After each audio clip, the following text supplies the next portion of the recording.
ајде вино пијан, не парамо пи.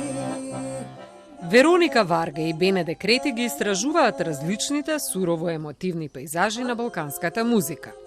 За македонскиот фолклор велат дека е исклучително инспиративен и предизвик за секој музичар.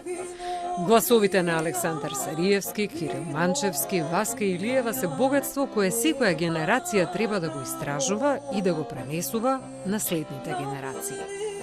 Тие пеат толку јасно и на прво слушање ви делува едноставно, вели Варга, но токму во таа едноставно се крие сиот раскош на фолклорот и нивната изведба. I chose Macedonian folklore because it's very diverse and I really like the details of the folklore. Not only Macedonian, to tell the truth, but the whole Balkan is very interesting for me. But mainly Macedonia has, I think, very, very different and rich colors in music. And I really like the language, the sound of the language, even if I don't speak yet. Златко Панзов, лектор по македонски јазик, веќе неколку години наназад ги организира деновите на македонска култура во Будимпешта.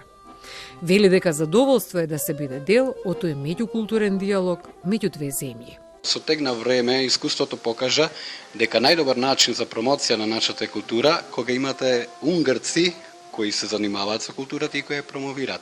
Така и градиме ние културни мостови меѓу нас, така и нашата култура полесно се пробива на нивниот пазар, односно нивната културна сцена.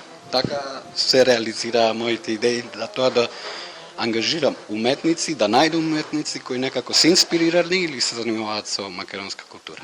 Во рамки на вечерашниот настан беше отворена изложбата на Фодор Богларка, што дзирка од под тепихот, која го прикажува секојдневното животно пулсирање на земјата низ очите на надворешен наблюдувач. Некој што наблюдува без предрасуди, но со искрена љубов.